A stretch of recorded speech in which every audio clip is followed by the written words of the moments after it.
Hello, fifth grade. We are ready for chapter 2 of The Lion, the Witch, and the Wardrobe from the Chronicles of Narnia. And we left at a pivotal place in our last reading because Lucy has found an entrance to a magical land um, in a wardrobe, of all places, which is just like a closet that's not built into your house. It's a separate piece of furniture. Um, and if you recall, she actually, as the chapter ended last, um, had run into someone in that magical land, and that's where we left her. So chapter 2 is called What Lucy Found There. Good evening, said Lucy. But the fawn was so busy picking up its parcels that at first it did not reply. When it had finished, it made her a little bow. Good evening, said the fawn. Excuse me, I don't want to be inquisitive, but should I be right in thinking that you are a daughter of Eve? My name's Lucy, she said, not quite understanding him. But you are, forgive me, you are what they call a girl, asked the fawn. Of course I'm a girl, said Lucy. You are in fact human. Of course I'm a human, said Lucy, still a little puzzled. To be sure, said the fawn. How stupid of me. But I've never seen a son of Adam or a daughter of Eve before. I am delighted. That is to say, and then it stopped, as if it had been going to say something it had not intended, but had remembered in time. Delighted, it went on. Allow me to introduce myself. My name is Tumnus. I am very pleased to meet you, Mr. Tumnus, said Lucy.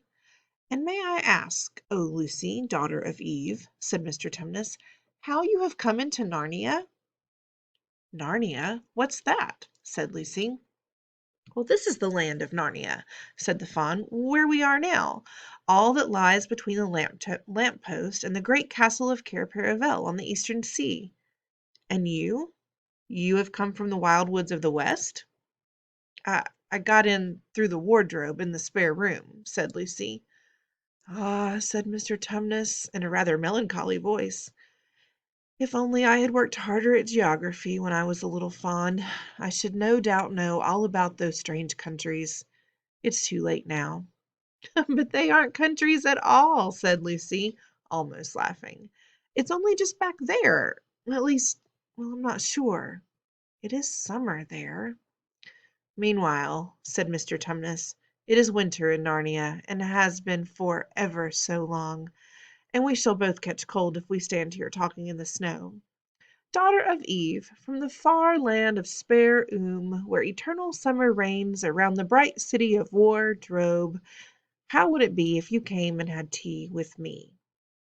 Thank you very much, Mr. Tumnus, said Lucy, but I was wondering whether I ought to be getting back. Well, it's only just around the corner, said the fawn, and there'll be a roaring fire, and toast, and sardines, and cake. Well, it's very kind of you, said Lucy, but I shan't be able to stay long. So there it is. His top half is human looking, and his bottom half is goat. If you will take my arm, daughter of Eve, said Mr. Tumnus, I shall be able to hold the umbrella over both of us. That's the way. Now, off we go. And so Lucy found herself walking through the wood arm in arm with this strange creature, as if they had known one another all their lives. They had not gone far before they came to a place where the ground became rough, and there were rocks all about, and little hills up, little hills down. At the bottom of one small valley, Mr. Tumnus turned suddenly aside, as if he were going to walk straight into an unusually large rock. But at the last moment Lucy found he was leading her into the entrance of a cave. As soon as they were inside, she found herself blinking in the light of a wood fire. Then Mr. Tumnus stooped, and took a flaming piece of wood out of the fire, with a neat little pair of tongs, and lit a lamp. Now, we shan't be long, he said, and immediately put a kettle on. Lucy thought she had never been in a nicer place. It was a little, dry, clean cave of reddish stone, with a carpet on the floor and two little chairs, one for me and one for a friend, said Mr. Tumnus, and a table and a dresser and a mantelpiece over the fire, and above that a picture of an old fawn with a grey beard. In one corner there was a door which Lucy thought must lead to Mr. Tumnus's bedroom, and on one wall was a shelf full of books. Lucy looked at these while he was setting out the tea things. They had titles like The Life and Letters of Silenus, or Nymphs and Their Ways, or Men, Monks, and Gamekeepers, a Study in Popular Legend, or Is Man a Myth? "Now, daughter of Eve," said the fawn. And really it was a wonderful tea. There was a nice brown egg, lightly boiled, for each of them, and then sardines on toast, and then buttered toast, and then toast with honey, and then a sugar-topped cake. And when Lucy was tired of eating, the fawn began to talk. Oh, he had wonderful tales to tell of life in the forest. He told about the midnight dances and how the nymphs who lived in the wells and the dryads who lived in the trees came out to dance with the fawns. About long hunting parties after the milk-white stag, who could give you wishes if you caught him. About feasting and treasure-seeking with the wild red dwarfs in deep mines and caverns far beneath the forest floor. And then about summer, when the woods were green, and old Silenus on his fat donkey would come to visit them, and sometimes Bacchus himself. And then the streams would run with wine instead of water, and the whole forest would give itself up to jollification for weeks on end. Not that it isn't always winter now, he added gloomily. Then, to cheer himself up, he took from its case on the dresser a strange little flute that looked as if it were made of straw, and began to play. And the tune he played made Lucy want to cry and laugh and dance and go to sleep all at the same time. It must have been hours later when she shook herself and said, "Mr. Tumnus, I'm so sorry to stop you, and I do love that tune, but really I must go home. I only meant to stay for a few minutes." "It's no good now, you know," said the fawn, laying down its flute and shaking its head at her very sorrowfully. "No good?" said Lucy, jumping up and feeling rather frightened. "What do you mean? I've got to go home at once. The others will be wondering what happened to me." But a moment later she asked, "Mr. Tumnus, whatever is the matter?" For the fawn's brown eyes had filled with tears, and then the tears began trickling down its cheeks, and soon they were running off the end of its nose, and at last it covered its face with its hands and began to howl. "Mr. Tumnus! Mr. Tumnus!" said Lucy in great distress. "Don't! Don't! What's the matter? Aren't you well? Dear Mr. Tumnus, do tell me what is wrong." But the fawn continued sobbing as if its heart would break. And even when Lucy went over and put her arms round him and lent him her handkerchief, he did not stop. He merely took the handkerchief and kept on using it, wringing it out with both hands whenever it got too wet to be any more use, so that presently Lucy was standing in a damp patch. "Mr. Tumnus," bawled Lucy in his ear, shaking him, "do stop. Stop it at once. You ought to be ashamed of yourself, a great big fawn like you. What on earth are you crying about?" "Oh, oh, oh," sobbed Mr. Tumnus. "I'm crying because I'm such a bad fawn." "Well, I don't think you're a bad fawn at all," said Lucy. "I think you're a very good fawn. You're the nicest fawn I've ever met." Probably the only fawn she's ever met, right? "Oh, oh, you wouldn't say that if you knew," replied Mr. Tumnus between his sobs. "No, I'm a bad fawn. I don't suppose there ever was a worse fawn since the beginning of the world." "But what have you done?" asked Lucy. "My old father now," said Mr. Tumnus, "that's his picture over on the mantelpiece. He would have never done a thing like this." "A thing like what?" said Lucy. "Like what I've done," said the fawn. "Taken service under the White Witch. That's what I am. I'm in the pay of the White Witch." "The White Witch? Who is she?" "Why, it is she that has got all Narnia under her thumb. It's she that makes it always winter. Always winter, and never Christmas. Think of that." "How awful," said Lucy. "But what does she pay you for?" "That's the worst of it," said Mr. Tumnus with a deep groan. "I'm a kidnapper for her. That's what I am.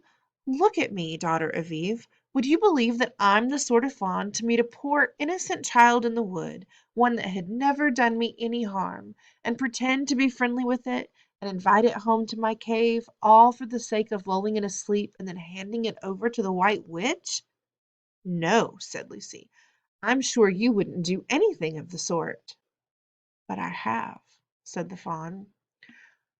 "Well," said Lucy rather slowly, for she wanted to be truthful and yet not be too hard on him. "Well, that was pretty bad. But you're so sorry for it that I'm sure you will never do it again." "Daughter of Eve, don't you understand?" said the fawn. "It isn't something I have done. I'm doing it now, this very moment." "What do you mean?" cried Lucy, turning very white. "You are the child," said Tumnus. "I had orders from the White Witch that if I ever saw a son of Adam or a daughter of Eve in the wood, I was to catch them and hand them over to her. And you are the first I've ever met. And I've pretended to be your friend and asked you to tea, and all the time I've been meaning to wait till you were asleep and then go and tell her." "Oh, but you won't, Mr. Tumnus," said Lucy. "You won't, will you? Indeed, you really mustn't." "And if I don't," said he, beginning to cry again, "she's sure to find out, and she'll have my tail cut off, and my horns sawn off, and my beard plucked out, and she'll wave her wand over my beautiful cloven hoofs and turn them into horrid, solid hoofs like a wretched horse's.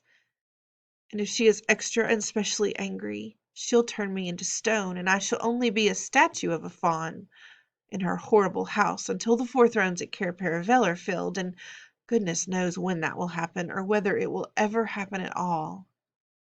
"I am very sorry, Mr. Tumnus," said Lucy, "but please let me go home." "Of course I will," said the fawn. "Of course I've got to. I see that now. I hadn't known what humans were like before I met you. Of course I can't give you up to the witch, not now that I know you. But we must be off at once. I'll see you back to the lamp post. I suppose you can find your own way from there, back to Spare and Wardrobe?" "I'm sure I can," said Lucy. "We must go as quietly as we can," said Mr. Tumnus. "The whole wood is full of her spies. Even some of the trees are on her side." They both got up and left the tea things on the table, and Mr. Tumnus once more put up his umbrella and gave Lucy his arm, and they went out in the snow. The journey back was not at all like the journey to the fawn's cave. They stole along as quickly as they could without speaking a word, and Mr. Tumnus kept to the darkest places. Lucy was relieved when they reached the lamp post again. "Do you know your way from here, daughter of Eve?"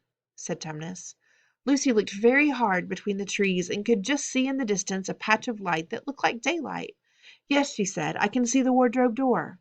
"Then be off home as quick as you can," said the fawn. "And can you ever forgive me for what I meant to do?" "Of course I can," said Lucy, shaking him heartily by the hand. "And I do hope you won't get into dreadful trouble on my account."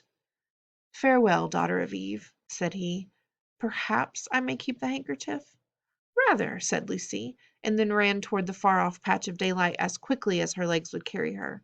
And presently, instead of rough branches brushing past her, she felt coats, and instead of crunching snow under her feet, she felt wooden boards, and all at once she found herself jumping out of the wardrobe into the same empty room from which the whole adventure had started. She shut the wardrobe door tightly behind her and looked around, panting for breath. It was still raining, and she could hear the voices of others in the passage. "I'm here," she shouted. "I'm here. I've come back. I'm all right."